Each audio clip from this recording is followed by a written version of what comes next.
muchas gracias, Cristian. Es un honor compartir nuevamente foro con dos colegas, con Luis Enrique Ramírez Vargas y Alberto Patiño Reyes, y en el foro siguiente con nuestros otros tres colegas ya propuestos.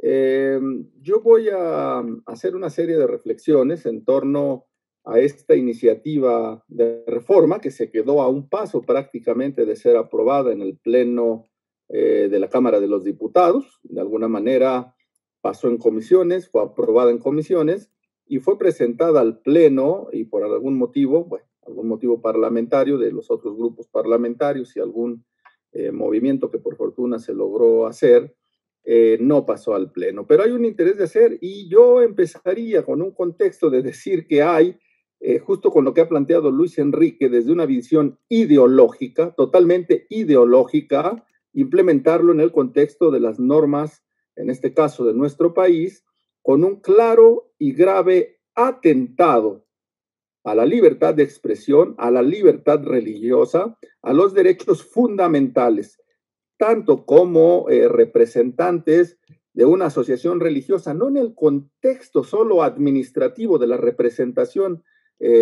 formal que la ley de asociaciones religiosas y culto público tiene, porque yo quizá lo he mencionado en otros foros y hoy lo quiero rescatar.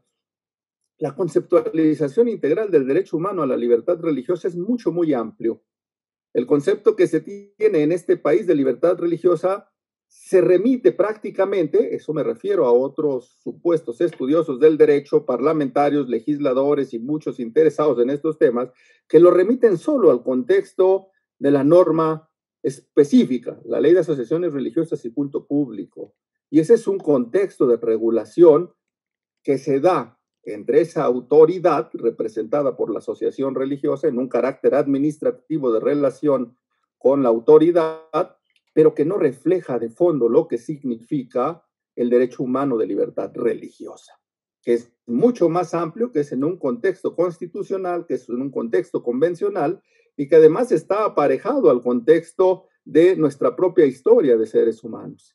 Recordaba por ahí en las propias reflexiones que ya prácticamente 600 años antes de Cristo, son los babilonios con este cilindro de Ciro, con este gobernante babilonio, que determina dos elementos sustanciales: un contexto de respetar en sus esclavos, en la gente que les servía, la posibilidad de elegir su religión, y un concepto de libertad y de igualdad que de alguna manera son como antecedentes muy remotos.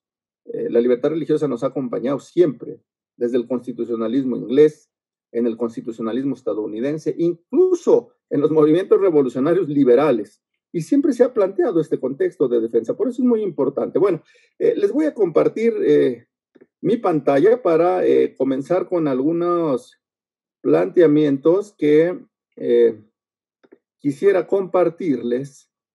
No sé si ahí ya observan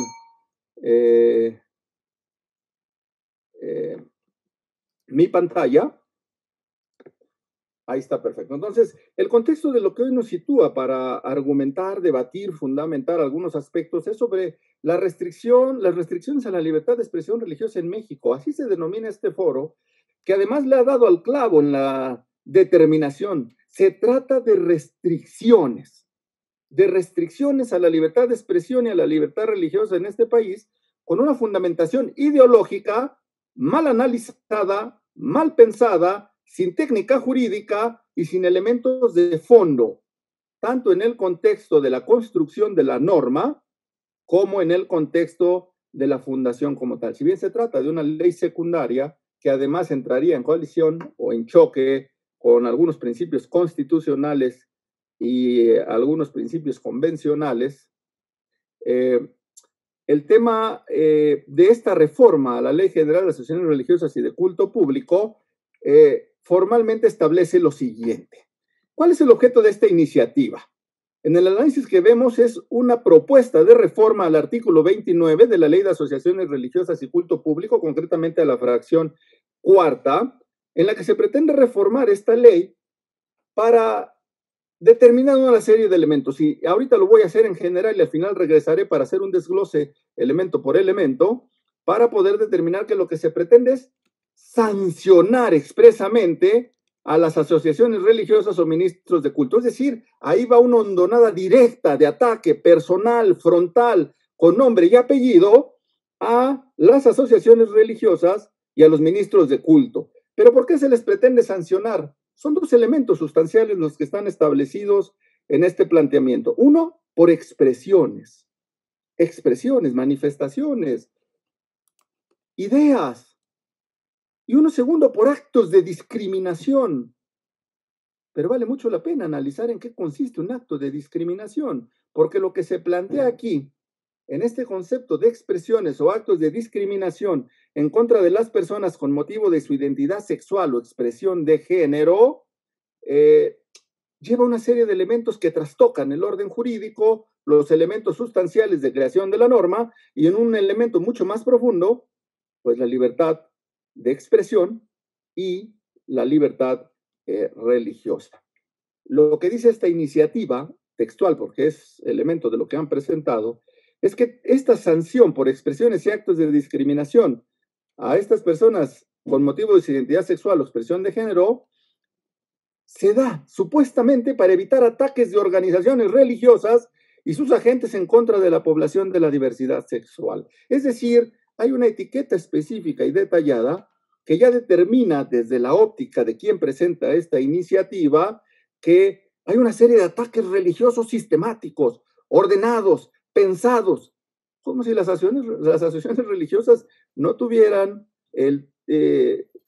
las circunstancias de realizar las tareas que tienen encomendada a su función y a su naturaleza, como para estar solo pensando en supuestos ataques dirigidos y ordenados, que vale la pena decir, en muchos de los casos sí se dan a la inversa.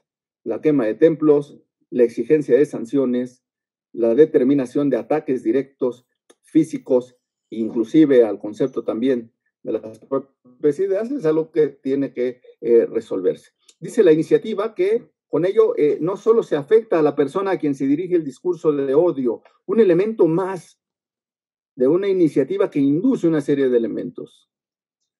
Actos de discriminación que no son actos de discriminación, un discurso de odio que no es discurso de odio porque tiene una serie de características específicas, y el concepto de la discriminación.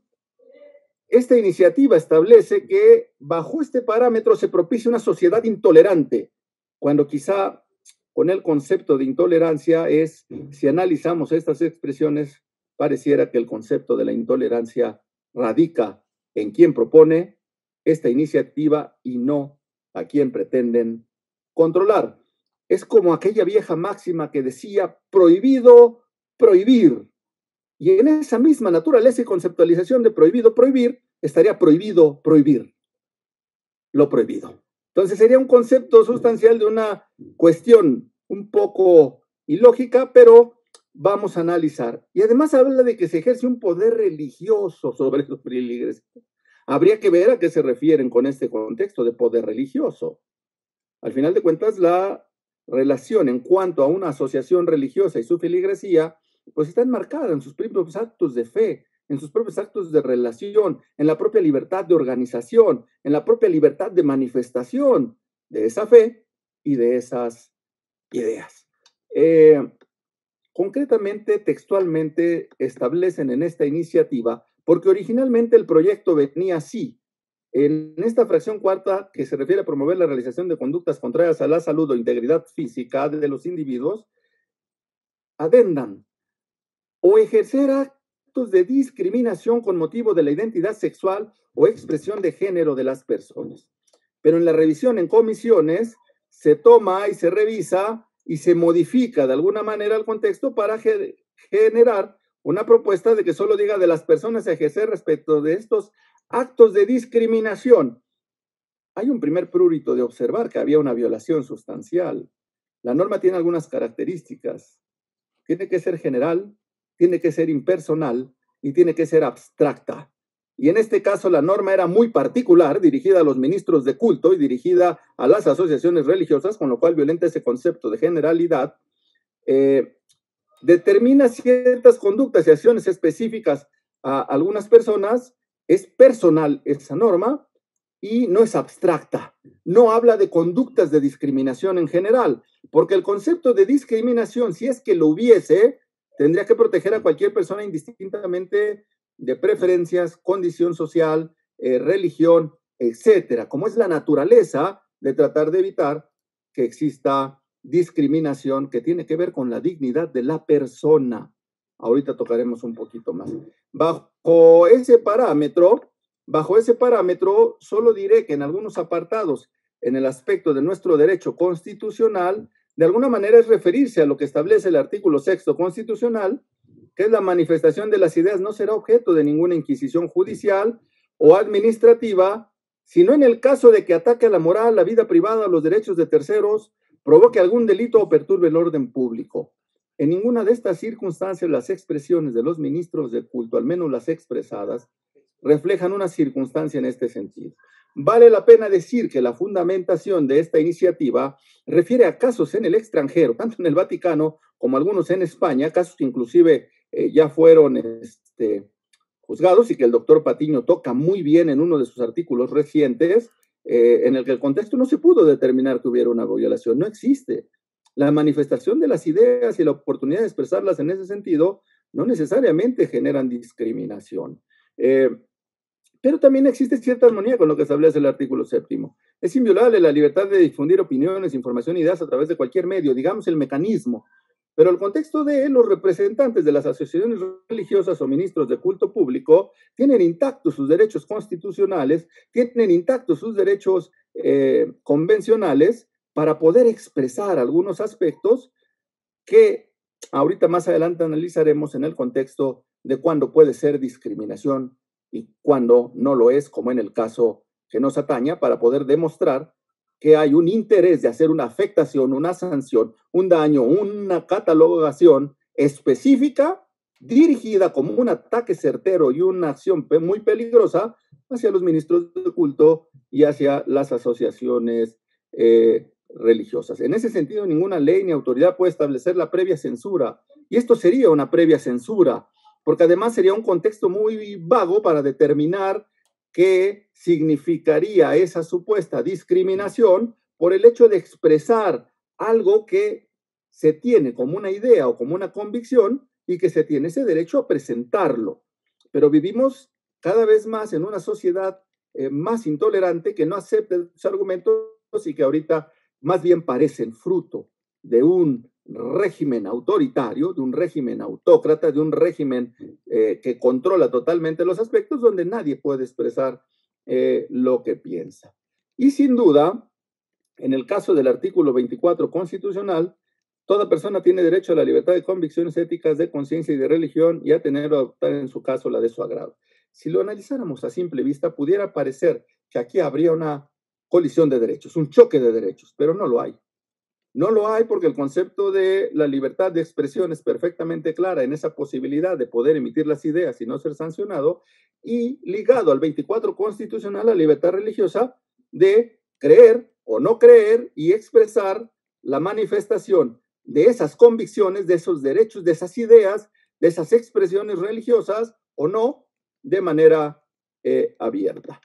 Bajo esta circunstancia, diría solo algunos elementos a rescatar sobre el concepto de la libertad de expresión o la libertad de opinión. Toda persona tiene derecho a la libertad de opinión y de expresión. ¿Pero qué incluye este derecho? Este derecho incluye no ser molestado a causa de las opiniones. Y lo que pretende esta iniciativa es molestar a las asociaciones religiosas y no más allá de actos de molestia. Serían actos privativos, porque lo que pretende es generar una sanción. Es la privación de un derecho a ejercer, pero además es la determinación de sancionar por un derecho supuestamente violado. Entonces, no puede ser molestado por causa de sus opiniones.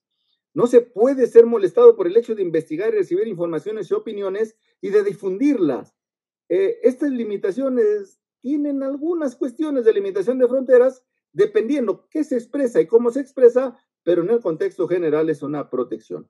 Y esta libertad de expresión es este derecho que poseen todos los hombres, todos los seres humanos, todas las personas, de expresar las ideologías y opiniones en cualquiera de las formas.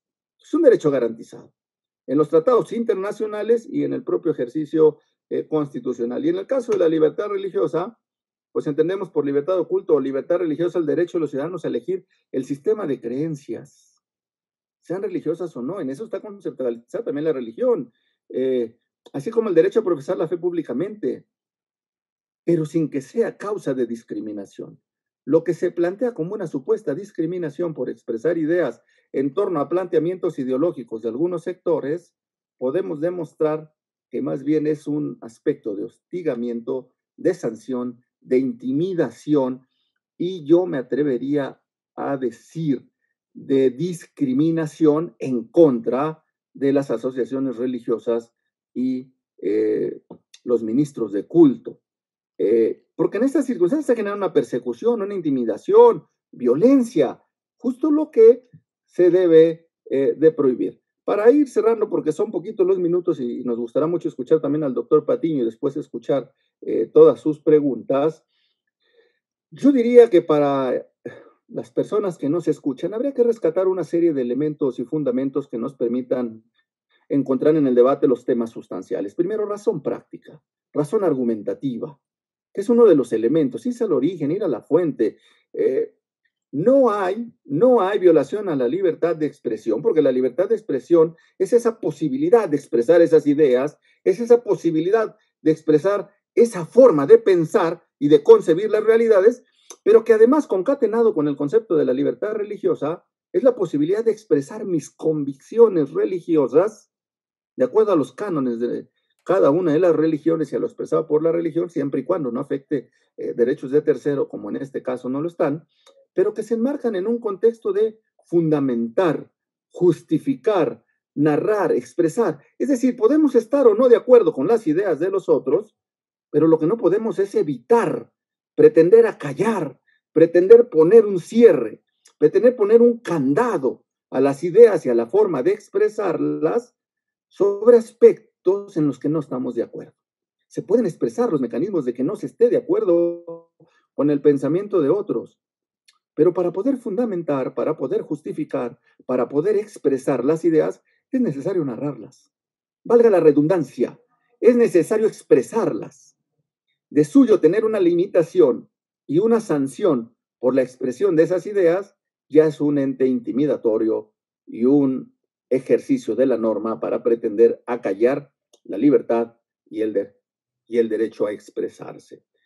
Vale la pena definir que discriminación, tanto en los tratados internacionales como en el derecho interno y en este bloque de constitucionalidad, o como lo dice el propio 133 constitucional, la ley suprema de la Unión, los tratados internacionales, la Constitución y las leyes que emanan de la propia Constitución son la ley suprema de la Unión. Y ahí se establece que el concepto de la discriminación tiene que ver con el menoscabo de la dignidad, con el hacer menos al otro, como el pensar que por una preferencia social, por una libertad religiosa, por un concepto de expresión, esa persona vale menos. Por etnia, por raza, por religión, por preferencia, la discriminación estaría en pensar en una manifestación que esas personas, por el hecho de pertenecer a esas comunidades, entonces no son personas o son menos personas. Por eso el concepto de discriminación tiene que tratarse con mucho cuidado.